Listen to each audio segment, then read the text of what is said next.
Hello friend, welcome to Green Hub Academy. भारतीय संविधान के अंतर्गत आज हम पढ़ेंगे नीति निर्देशक तत्व, जिन्हें डीपीएसपी भी कहते हैं। डीपीएसपी का अर्थ होता है, यदि फुल फॉर्म इसका देखा जाए,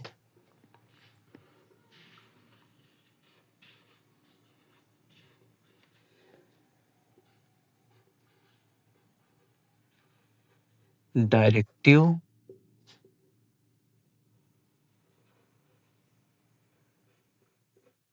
प्रिंसिपल्स ऑफ स्टेट पॉलिसी।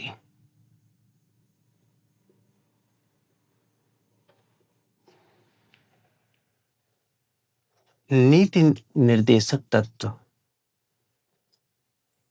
नीति निर्देशक तत्व है क्या? सबसे पहले जानते हैं क्या है ये।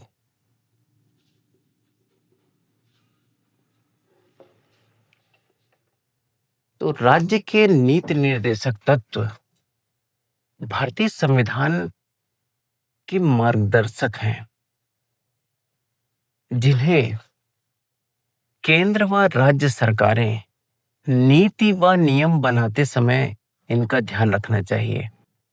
ये सिद्धांत सरकारों को भारतीय संविधान के सामाजिक, आर्थिक, न्याय के लक्ष्यों को प्राप्त करने की दिशा में मार्गदर्शन करते हैं या दिशा प्रदान करते हैं। डीपीएसपी या नीति निर्देशक तत्वों का जो उल्लेख है, भारतीय संविधान के भाग 4 अनुच्छेद 36 से लेकर 51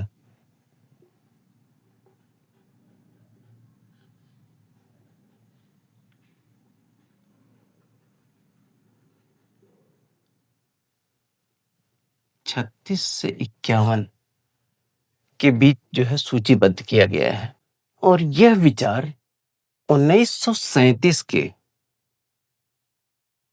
आयरिश संविधान से लिया गया है।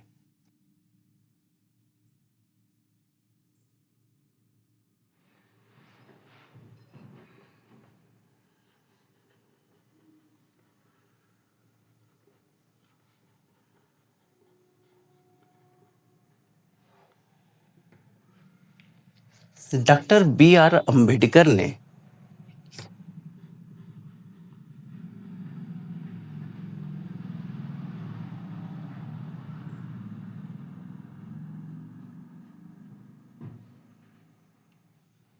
इन सिद्धांतों को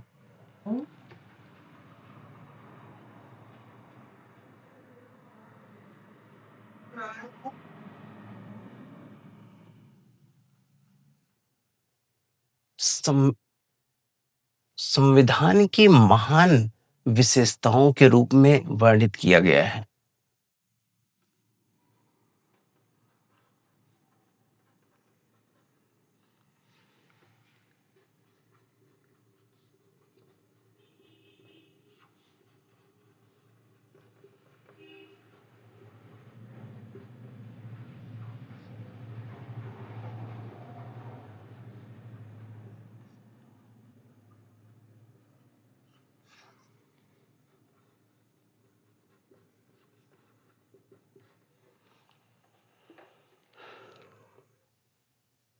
अब देखते हैं इनकी विशेषताएं क्या हैं। इनकी विशेषताओं में यदि देखी जाए तो यह जो है गैर न्यायोचित है।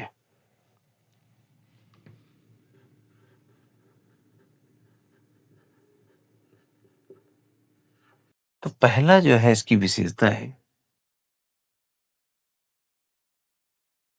गैर न्यायोचित या गैर न्यायसंगत।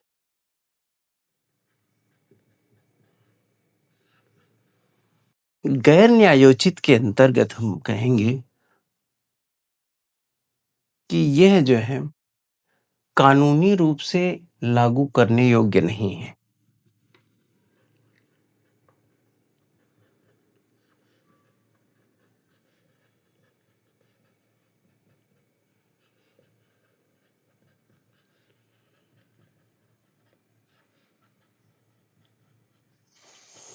अर्थात इन्हें न्यायालय द्वारा लागू नहीं किया जा सकता।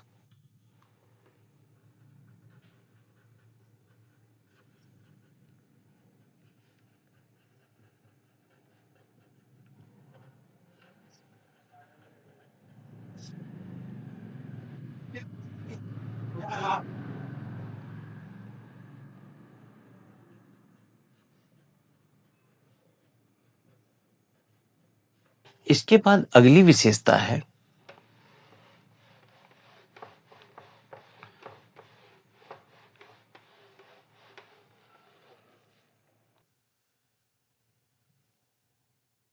कल्याणकारी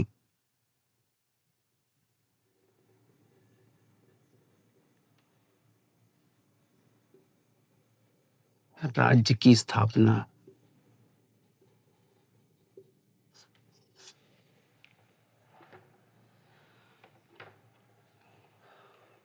कल्याणकारी राज्य की स्थापना, इसका उद्देश्य है कि भारत को एक कल्याणकारी राज्य बनाना।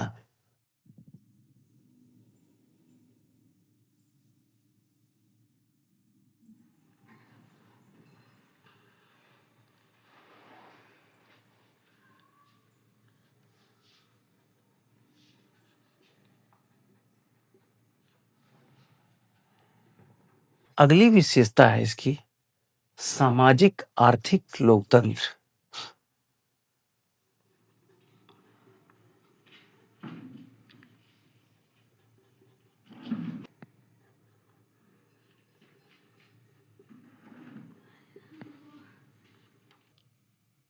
अगली जो इसकी विशेषता है सामाजिक आर्थिक लोकतंत्र, इसके अंतर्गत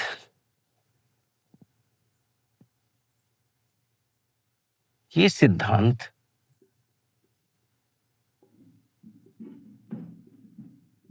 सामाजिक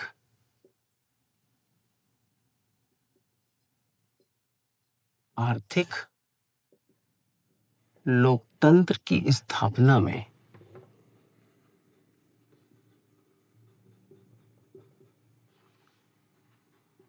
मदद करते हैं।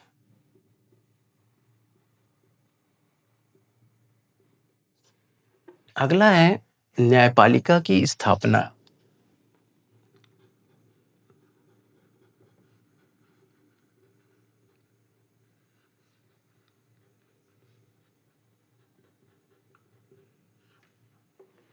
तो ये सिद्धांत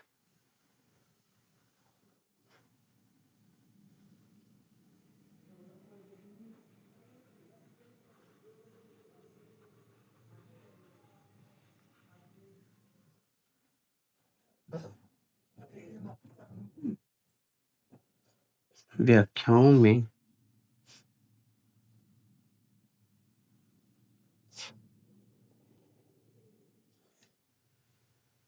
मदद करते हैं, खासकर तब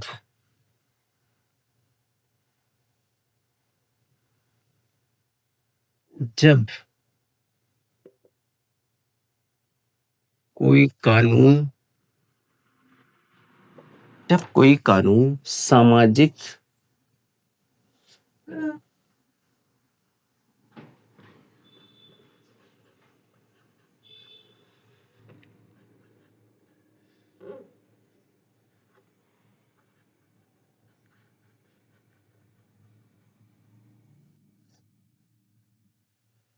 करने का प्रयास करता है।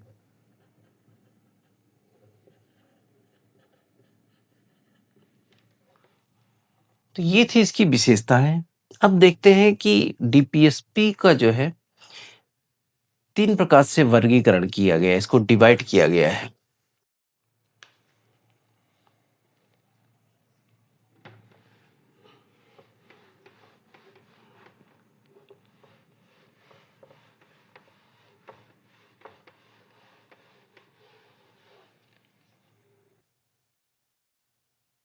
तो इसे 3 प्रकार से डिवाइड किया गया है।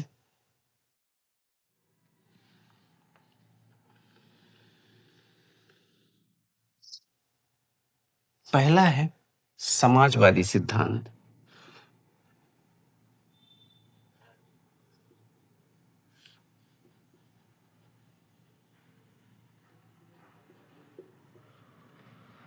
दूसरा है गांधीवादी।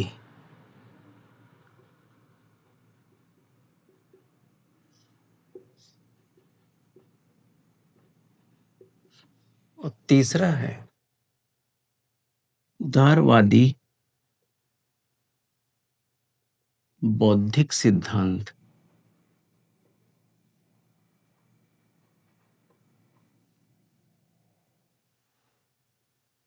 तो इसे 3 प्रकार से डिवाइड किया गया है और तीनों में जो है अलग-अलग आर्टिकल के माध्यम से इसको जो है डिवाइड किया गया है। यदि समाजवादी सिद्धांत में देखें तो 38, 39, अरे यार,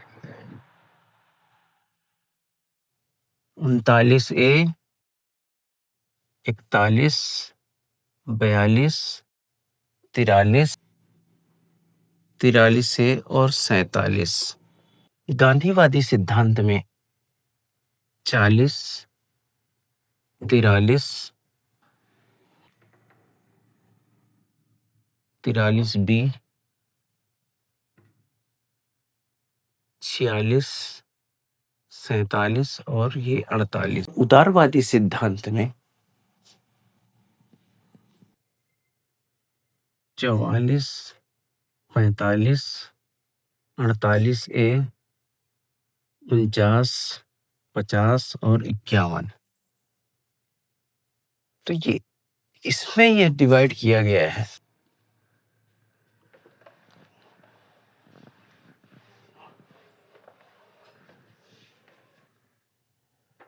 अब देखते हैं कि डीपीएसपी की गैर प्रवर्तनीयता के कारण क्या है, कि यह न्यायालय में प्रवर्तनीय क्यों नहीं है।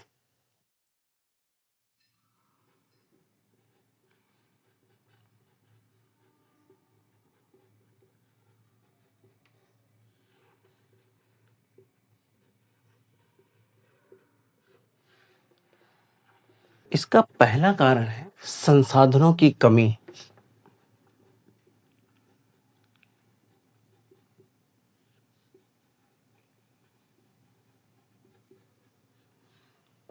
निरक्षरता का अधिक होना।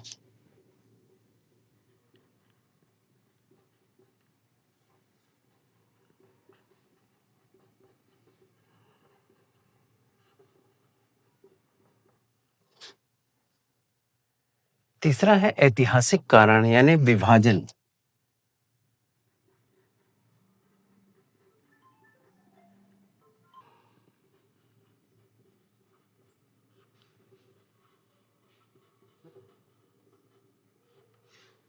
और चौथा कारण है विविध सामाजिक वर्ग।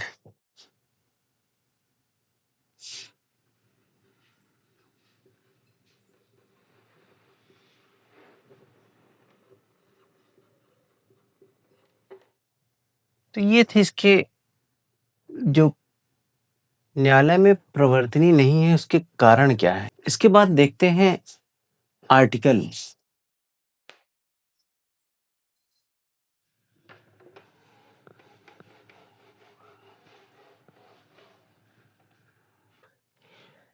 पहला अनुच्छेद है अनुच्छेद 36। 36 के अंतर्गत ये बताया गया है कि राज्य की परिभाषा है।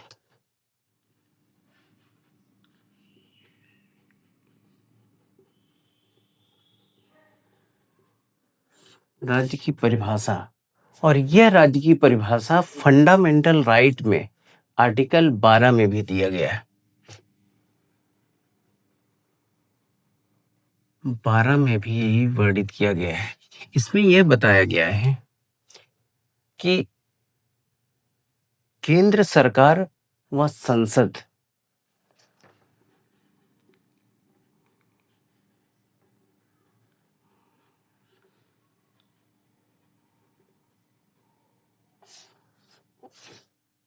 राज्य सरकारें और राज्य विधानमंडल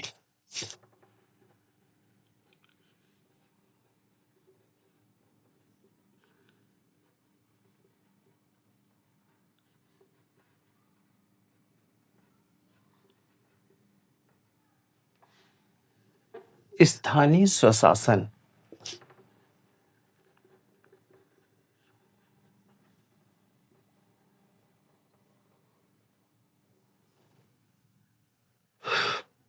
इसके बाद आर्टिकल 37 है।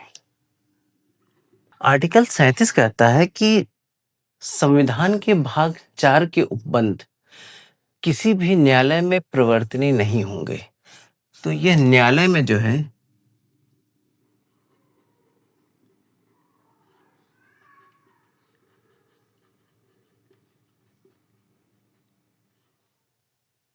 नहीं है, यानी न्यायालय में इसको चुनौती नहीं दी जा सकती। 38 क्या कहता है? अनुच्छेद 38 कहता है कि राज्य सामाजिक, आर्थिक और राजनीतिक न्याय की बात करता है।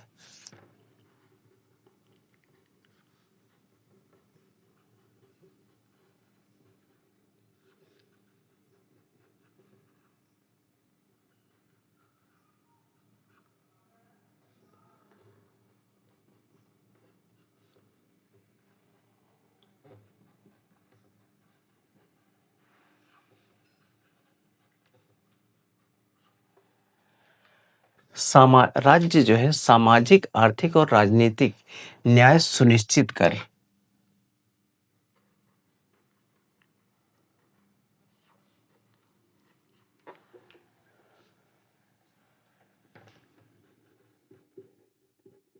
लोगों के कल्याण को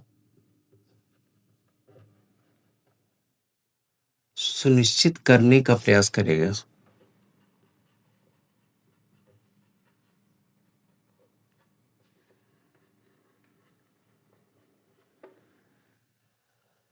इसके बाद अनुच्छेद 39 ये कहता है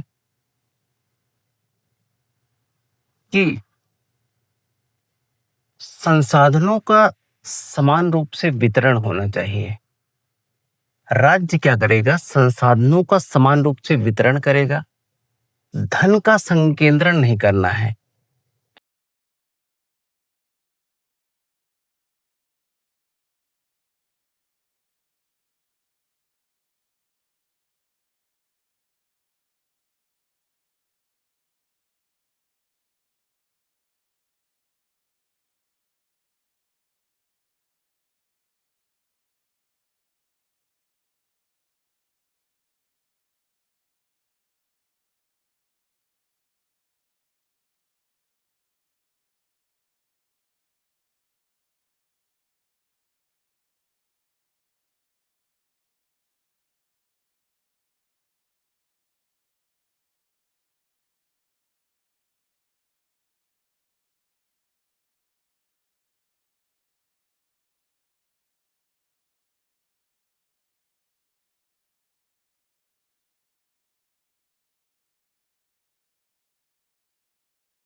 बीमारी और विकलांगता के मामले में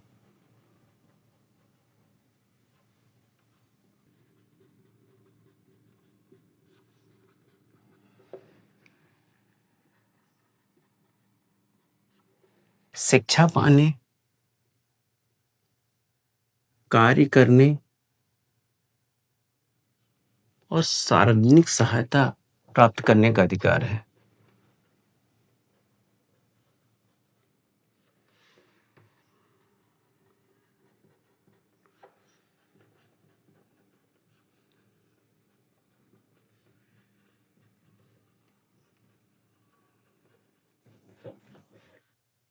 यही कारण है कि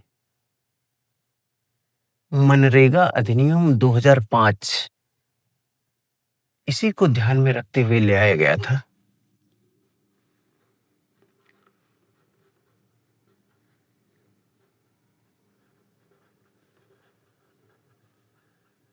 - 2005। इसके बाद है आर्टिकल 42।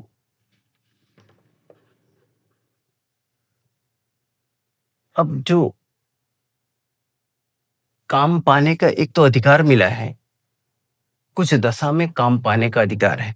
तो आर्टिकल 42 कहता है कि यदि काम मिले तो उसकी मानवीय दशा जो है सही होनी चाहिए, उचित वहाँ पर व्यवस्था होनी चाहिए, जैसे प्रसूति सहायता केंद्र होना चाहिए महिलाओं के लिए। तो काम की न्यायसंगत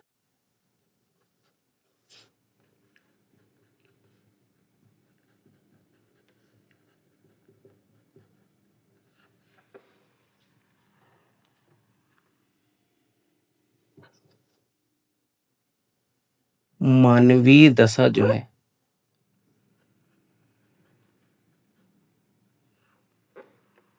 तथा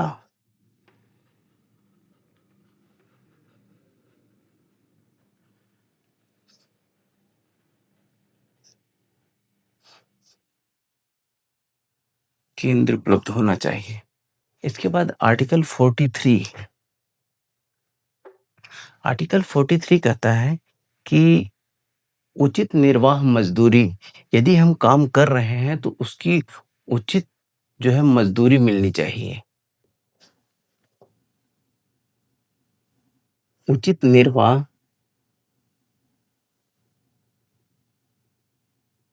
मजदूरी और उचित जीवन स्तर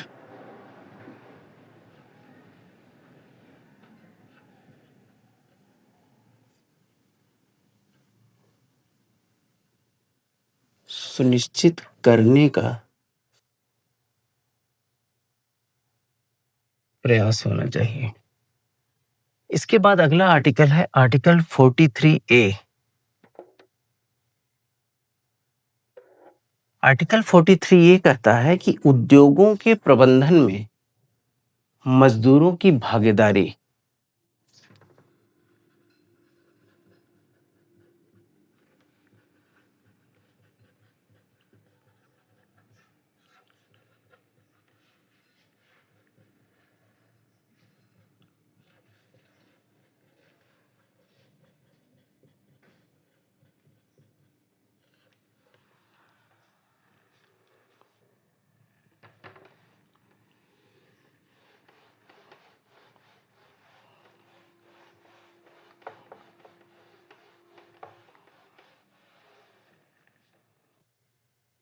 और आर्टिकल 43A जो है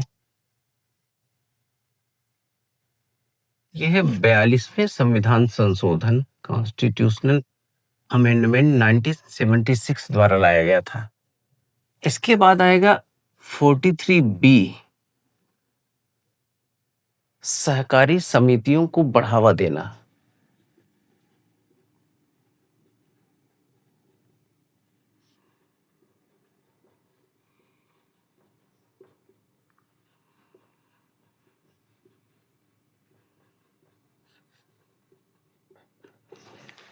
यह है 97वां संविधान संशोधन 2011 के तहत लाया गया था इसको।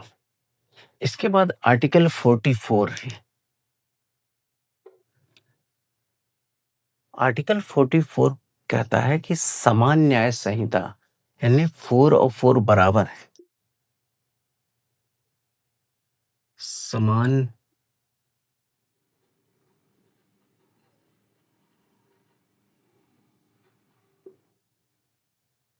आर्टिकल 45,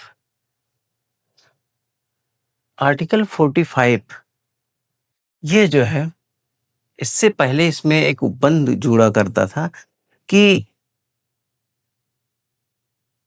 0 से लेके 14 वर्ष तक के बच्चों को निःशुल्क शिक्षा का अधिकार, यानी राज्य क्या करेगा, 14 वर्ष तक के बच्चों को निःशुल्क जो है शिक्षा की व्यवस्था करेगा। लेकिन 86वां संविधान संशोधन 2002 में ये उपबंध जो है, यहां से एक उपबंध अलग किया गया कि 0 से लेकर 6 वर्ष तक के बच्चों को जो है निःशुल्क शिक्षा की व्यवस्था की जाएगी। इसमें कहा गया 6 वर्ष से कम आयु के बच्चों को प्रारंभिक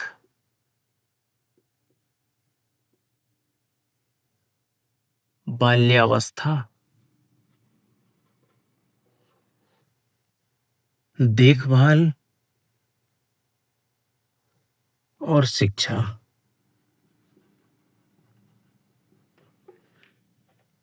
और इसी में जो है आर्टिकल जो है 21A जोड़ा गया मौलिक अधिकार में। तो मौलिक अधिकार में आर्टिकल 21A जोड़ा गया। इसमें कहा गया कि 6 से 14 वर्ष तक के बच्चों को निःशुल्क शिक्षा का जो है अधिकार प्राप्त होगा। इसी के तहत शिक्षा का अधिकार अधिनियम RTE, Right to Education Act 2009 लाया गया।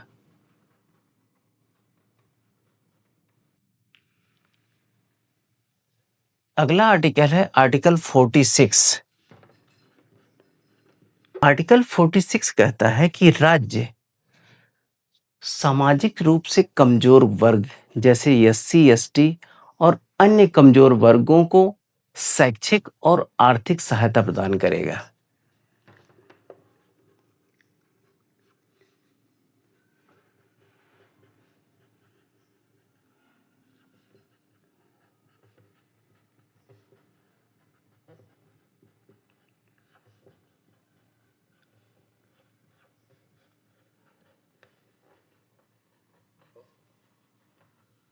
अन्य कमजोर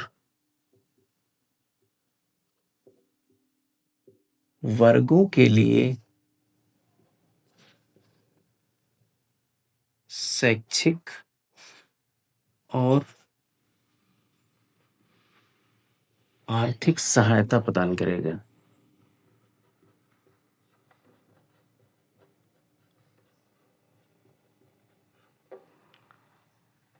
अगला आर्टिकल है आर्टिकल 47।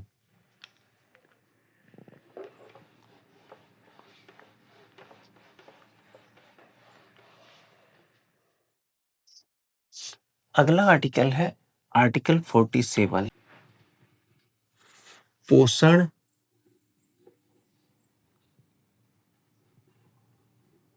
उचित जीवन स्तर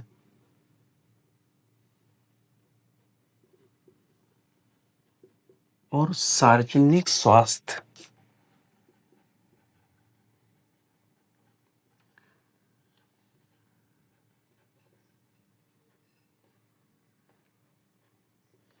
सार्वजनिक स्वास्थ्य में सुधार के लिए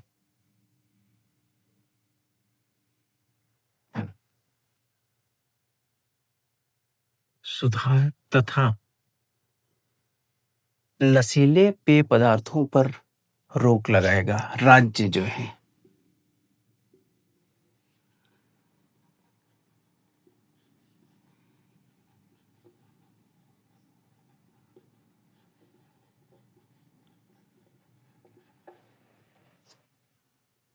अगला आर्टिकल आर्टिकल 48। इसमें कहा गया है कि राज्य जो है गायों,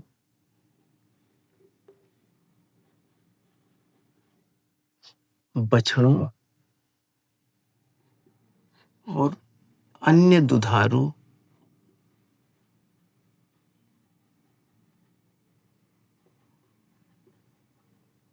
पशुओं के वध पर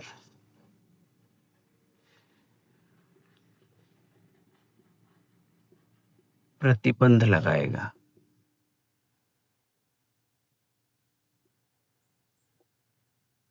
और इनकी नस्ल सुधार का प्रयास करेगा।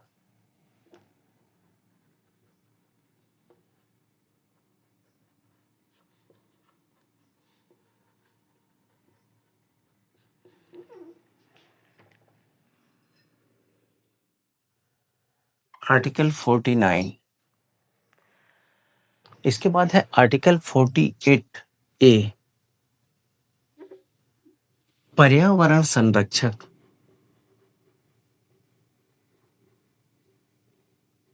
संरक्षण और वनों, वन्य जीवों की वन्य जीवों और नदियों का संरक्षण।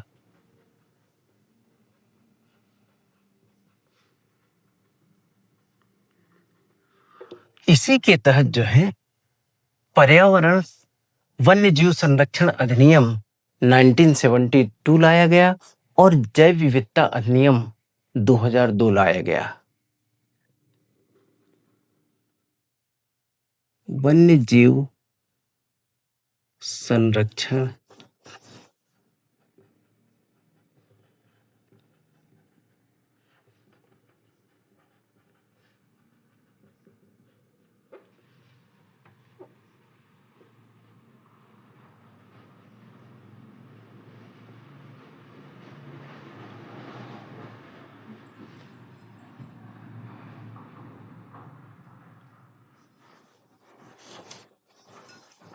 दो 2002 लाया गया।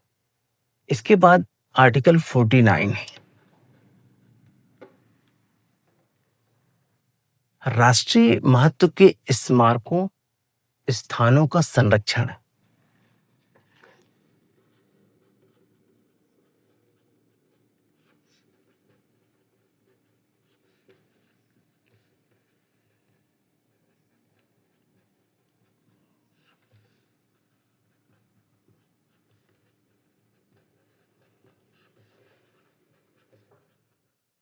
संरक्षण करना।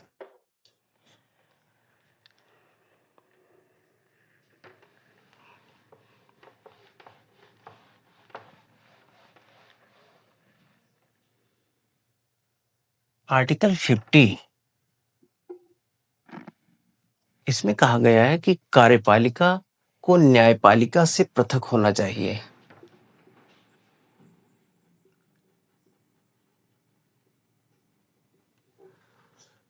और न्यायपालिका का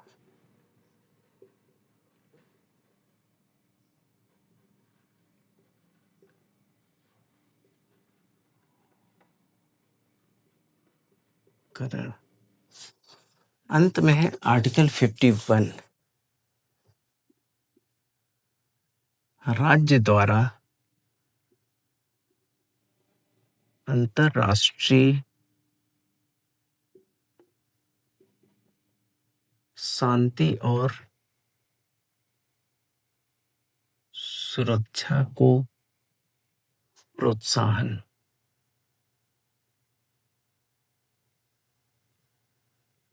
तो ये थे डीपीएसपी के आर्टिकल।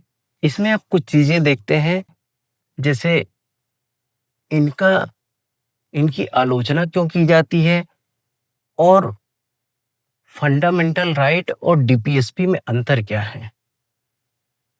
सबसे पहले जानते हैं इसमें जो संशोधन हुए, संविधान संशोधन कौन कौन से हुए और कौन कौन से आर्टिकल जोड़े गए। तो संविधान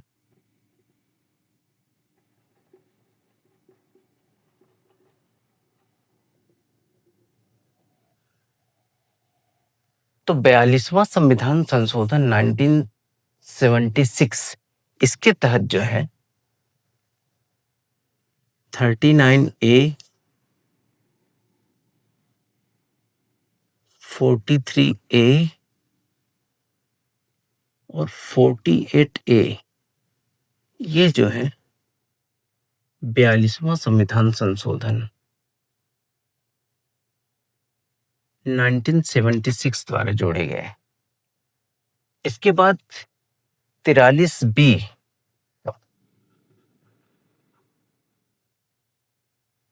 ये है 97वां संविधान संशोधन 2011 और आर्टिकल 45 ये जो है 86वां संविधान संशोधन 2002 के तहत इसमें जो है संविधान संशोधन किए गए। अब देखते हैं मौलिक अधिकार और डीपीएसपी के बीच के मध्य जो संघर्ष है उनसे संबंधित कोर्ट केस देखते हैं कौन कौन से हैं।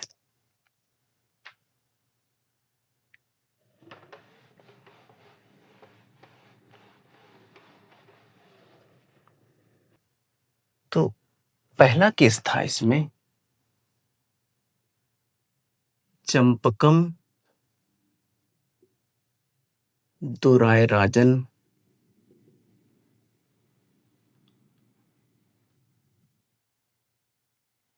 बनाम मद्रास राज्य 1951। चंपकम दोरायराजन बनाम मद्रास राज्य 1951 में कहा गया कि यदि डीपीएसपी और फंडामेंटल राइट के मध्य संघर्ष की स्थिति में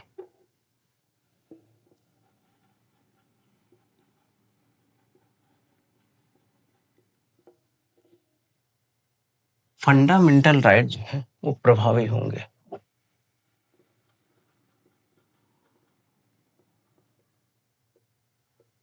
इसमें यह कहा गया कि डीपीएसपी को मौलिक अधिकारों के अनुरूप होना चाहिए, यानी डीपीएसपी को मौलिक अधिकारों के अनुरूप कार्य करना चाहिए। इसके बाद मामला आता है गोलकनाथ बनाम पंजाब राज्य 1967।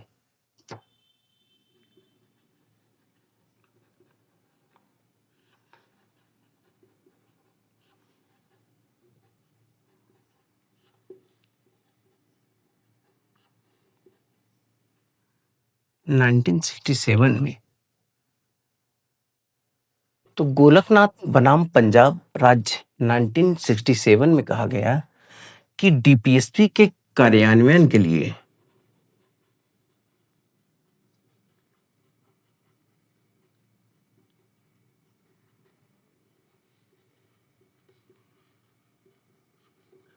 फंडामेंटल राइट में जो है संशोधन नहीं किया जा सकता।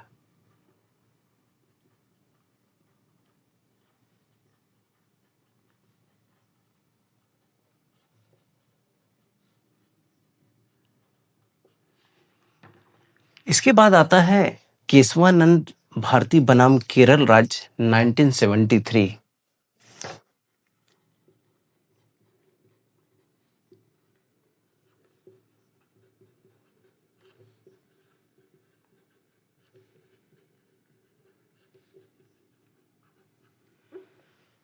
और इसमें यह कहा गया है कि संविधान के किसी भी हिस्से में जो है संसद जो है संशोधन कर सकती है, सिर्फ जो है उसके मूल ढांचे में जो है कोई परिवर्तन नहीं कर सकती। तो केशवानंद भारती बनाम इसी में जो है बेसिक स्ट्रक्चर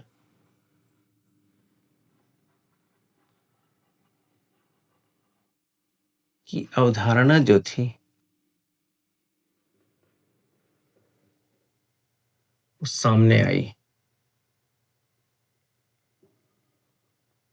कि संसद जो है संविधान के किसी भी हिस्से में जो है संशोधन कर सकती है, लेकिन उसकी मूल संरचना को जो है वो नहीं बदल सकती। तो बेसिक स्ट्रक्चर की अवधारणा जो है केशवानंद बनाम केरल राज्य 1973 में आया। इसके बाद आता है Minerva mills Fahd 1980। Minerva mills बनाम भारत संघ 1980। इन्होंने केशवानंद भारती के जो फैसले थे उसी को दोहराया और कह बताया कि संसद जो है संविधान के किसी भी हिस्से में जो है संशोधन कर सकती है, लेकिन वह मूल संरचना को जो है वो नहीं बदल सकती।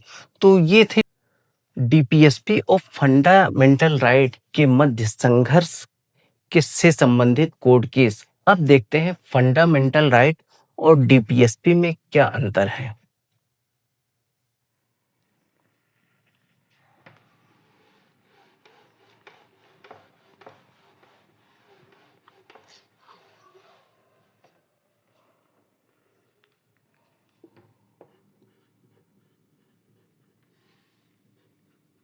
डीपीएसपी में क्या है? सामाजिक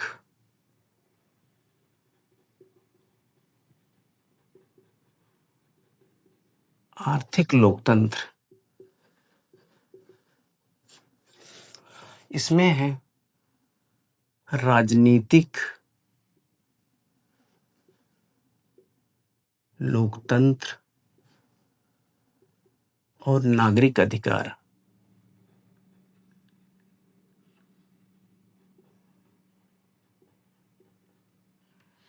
यह जो है समूह केंद्रित है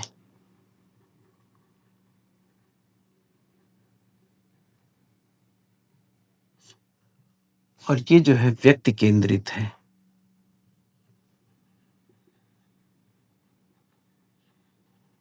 इसमें क्या है? राज्य पर सकारात्मक दायित्व है के अंतर्गत निजी व्यक्तियों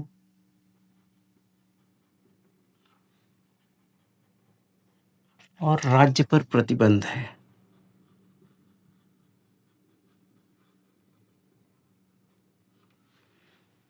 यह जो है न्यायालय में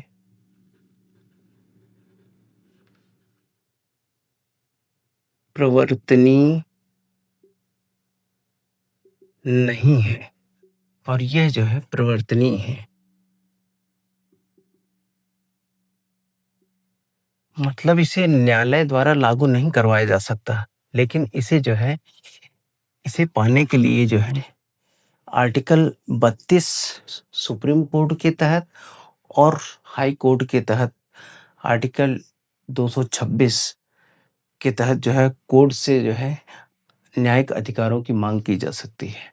तो ये थे अंतर।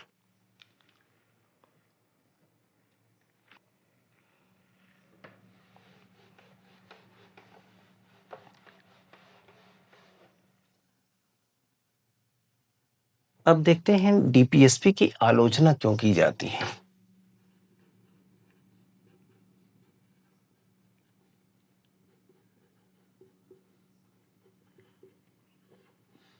इसकी आलोचना इसलिए होती है क्योंकि यह जो है गैर प्रवर्तनीय है।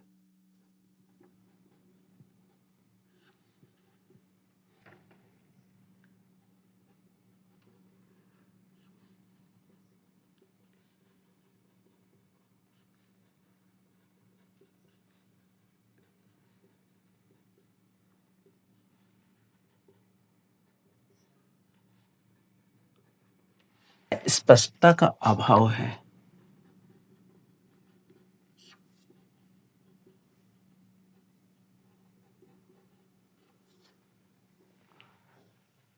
तीसरा है तर्कहीन रूप से व्यवस्थित है।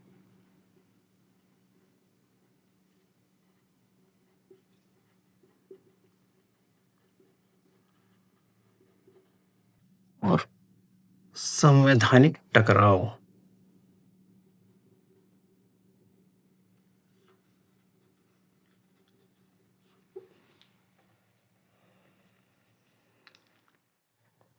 अब देखते हैं डीपीएसपी की कुछ उपलब्धियां कौन कौन सी हैं।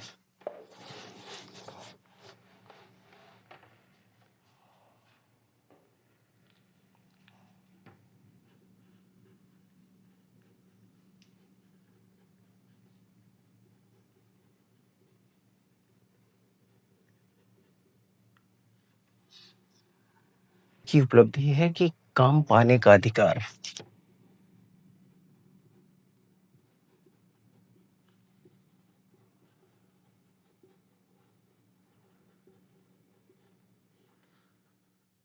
अर्थात मनरेगा एक्ट 2005,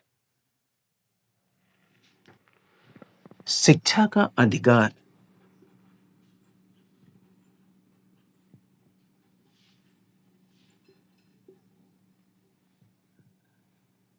आरटीई एक्ट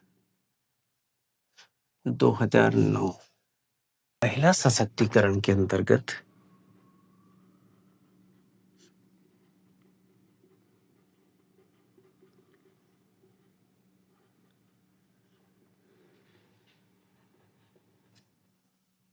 प्रसूति प्रसुविधा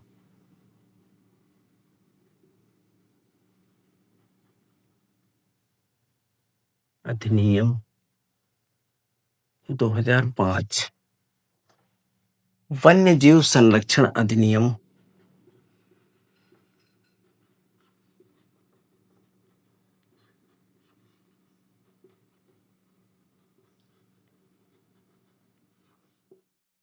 1972 और जैव विविधता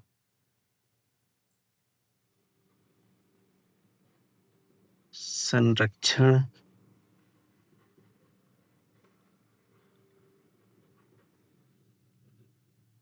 - 2002,